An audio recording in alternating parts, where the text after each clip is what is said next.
ఒక సంవత్సరంలో 381 మందికి ఆత్మకూరు నియోజకవర్గంలో 4,20,87,652 రూపాయలని ముఖ్యమంత్రి గారి సహాయ నిధి కింద వివిధ కారణాల చేత హైదరాబాద్లోనో మరొక ప్రాంతంలో ప్రైవేట్ ఆసుపత్రులలో వైద్యం పొందినటువంటి వాళ్ళకి ఈరోజు ఆర్థికంగా కొంతైనా తోడుగా ఉండాలి అని చెప్పి ఈ నిర్ణయం మేరకు రాష్ట్ర ప్రభుత్వం ముఖ్యమంత్రి చంద్రబాబు నాయుడు గారు ఈ చెక్కులను ఇప్పటికే విడుదల చేయడం జరిగింది. మొత్తం 381 మందికి 4,20,87,652 రూపాయలు. ఈ రోజు విడుదల చేసేటువంటి 100 చెక్కుల యొక్క విలువ 83,34,710 రూపాయలు. చాలా మంది ప్రభుత్వ ఆసుపత్రుల్లో లేకుంటే ప్రైవేట్ ఆసుపత్రుల్లో సమయానికి ఎన్టీఆర్ భరోసా అనేటువంటిది వీలు కాని పరిస్థితుల్లో సొంత డబ్బు ఖర్చు పెట్టుకుని వాళ్ళ ఆరోగ్యాన్ని కాపాడుకుంటూ వస్తున్నారు. ఈ కార్యక్రమంలో చాలా మంది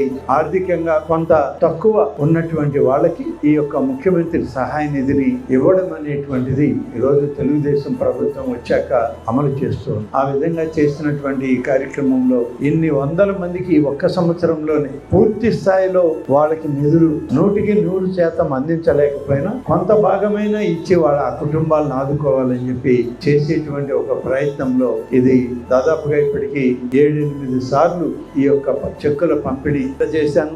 దాదాపుగా ఈరోజు ఇంతమందికి వైద్య సహాయం కింద రాష్ట్ర ప్రభుత్వం చేయడం అని అంటే ఇది ఒక ప్రత్యేకమైన పరిస్థితి.